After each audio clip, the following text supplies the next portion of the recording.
Italy team వచ్చేసి first time world cup match ఆడింది. స్కాట్లాండ్‌కి ఇంకా ఇటలీకి మ్యాచ్ అయితే అయింది. ఈ మ్యాచ్‌లో అయితే స్కాట్లాండ్ గెలిచింది.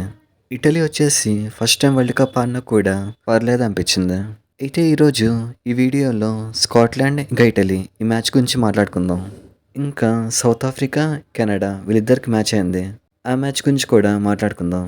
టాపిక్‌లోకి వెళ్ళే ముందు మీరు గనక సబ్స్క్రైబ్ చేయకపోతే మాత్రం ఇప్పుడే చేయండి. సో టాపిక్ దగ్గరకొచ్చేస్తే స్కాట్లాండ్‌కి ఇంకా ఇటలీకి మ్యాచ్ అయింది. ఈ మ్యాచ్‌లో అయితే స్కాట్లాండ్ వచ్చేసి ఫస్ట్ బ్యాటింగ్ చేసింది. ఈ మ్యాచ్‌లో స్కాట్లాండ్ ఓపెనర్స్ అయితే చాలా బాగా ఆడారు. స్కాట్లాండ్ ఓపెనర్ జియోర్జి మున్సీ అయితే 84 రన్స్ కొట్టాడు. 13 ఫోర్లు, 2 సిక్స్‌లతో 84 రన్స్ కొట్టాడు. ఇంకో ఓపెనర్ మైకేల్ జోన్స్ వచ్చేసి 37 రన్స్ కొట్టాడు. అలాగే థర్డ్ ప్లేస్‌లో వచ్చిన బ్రెండన్ మక్‌మల్లమ్ ఇతను కూడా చాలా బాగా ఆడాడు. ఇతను కేవలం 18 బాల్స్‌లో 41 రన్స్ కొట్టాడు. ఇందులో 4 సిక్స్‌లున్నాయి. ఇంకా లాస్ట్‌లో మైకేల్ లియాస్క్ అని ఒక బ్యాట్స్‌మెన్ వచ్చాడు. ఇతను కేవలం 5 బంతుల్లో 22 పరుగులు చేశాడు. ఇంకా ఇటలీ బ్యాటింగ్ విషయం వరకొచ్చేస్తే ఫస్ట్ టైం ఆడారు కాబట్టి నార్మల్‌గా ఆడారు. ఇటలీ బ్యాట్స్‌మెన్‌లో కేవలం ఒక్కరు మాత్రమే 50 రన్స్ కొట్టారు. బెన్ మనేంటి అనే ప్లేయర్ వచ్చేసి 52 రన్స్ కొట్టాడు. అయితే స్కాట్లాండ్ బౌలింగ్ విషయం వరకొచ్చేస్తే మైకేల్ లియాస్క్ వచ్చేసి కేవలం బ్యాటింగ్ మాత్రమే కాదు బౌలింగ్ కూడా చాలా బాగా చేశాడు. బౌలింగ్లో 4 వికెట్స్ తీశాడు. సో ఆల్రౌండర్ పర్ఫార్మెన్స్ చేయడంతో man of the match award ఇచ్చారు. ఇక్కడ చెప్పాలంటే స్కాట్లాండ్ టీం వచ్చేసి వాళ్ళ ఛాన్స్ని యూజ్ చేసుకుంటుంది. మొన్నటి వరకు ఈ టీం వచ్చేసి వరల్డ్ కప్లో కూడా లేదు. బంగ్లాదేశ్ టీంలో స్కాట్లాండ్ అయితే ఈ వరల్డ్ కప్లోకి వచ్చింది.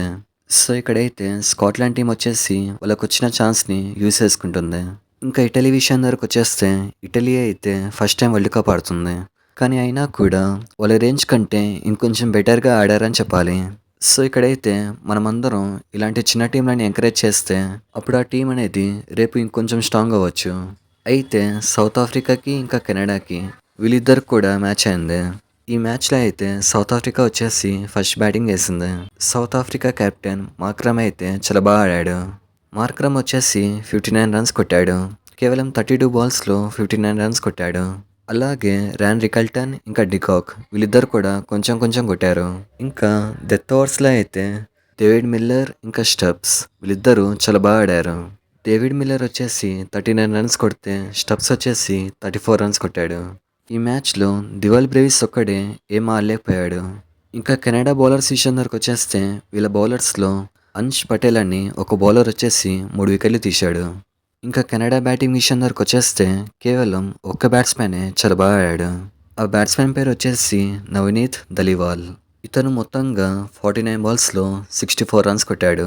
ఇంకా ఎండింగ్లో హర్ష్ టాకేర్ అని 33 రన్స్ కొట్టాడు. సౌత్ ఆఫ్రికా బౌలర్స్ విషయం దగ్గరకు వచ్చేస్తే లుంగి ఎంగిడి అయితే ర్యాంప్ ఆడించాడు. లుంగి ఎంగిడి ఈ మ్యాచ్లో మొత్తంగా 4 వికెట్లు తీసుకున్నాడు. అలాగే మార్కో జెన్సన్ కూడా చాలా బాగా వేశాడు. కేవలం 4 ఓవర్స్లో 30 రన్స్ ఇచ్చి 2 వికెట్స్ ఇచ్చాడు. అలా కెనడా టీం వచ్చేసి మొత్తంగా 156 రన్స్ అయితే కొట్టారు. చిన్న టీం అయినా కూడా సౌత్ ఆఫ్రికా లాంటి పెద్ద టీంకి మంచి కాంపిటీషన్ ఇచ్చారు. ఇక్కడ కెనడా టీంని చూసినట్టయితే అమెరికా టీంలో ఇండియన్స్ ఎలా ఉన్నారో వీళ్ళ టీంలో కూడా అలానే ఉన్నారు. వీళ్ళ టీంలో 80% వచ్చేసి మన ఇండియన్సే ఉన్నారు. మన ఇండియన్స్ ఎక్కడున్నా కూడా క్రికెట్ అనేది చాలా బాగా ఆడతారని చెప్పాలి. సో ఇది మ్యాటర్. ఈ వరల్డ్ కప్లో చిన్న టీమ్స్ గురించి మీ అభిప్రాయం ఏంటో కామెంట్ చేయండి. అలాగే మీకు ఇష్టమైన సౌత్ ఆఫ్రికా ప్లేయర్ని కామెంట్ చేయండి. నెక్స్ట్ వీడియోలో ఇంకో క్రికెట్ వీడియోతో వస్తాను. సో ఇలాంటి మరిన్ని వీడియోస్ కోసం లైక్ చేయండి, షేర్ చేయండి, సబ్స్క్రైబ్ చేయండి. Thank you.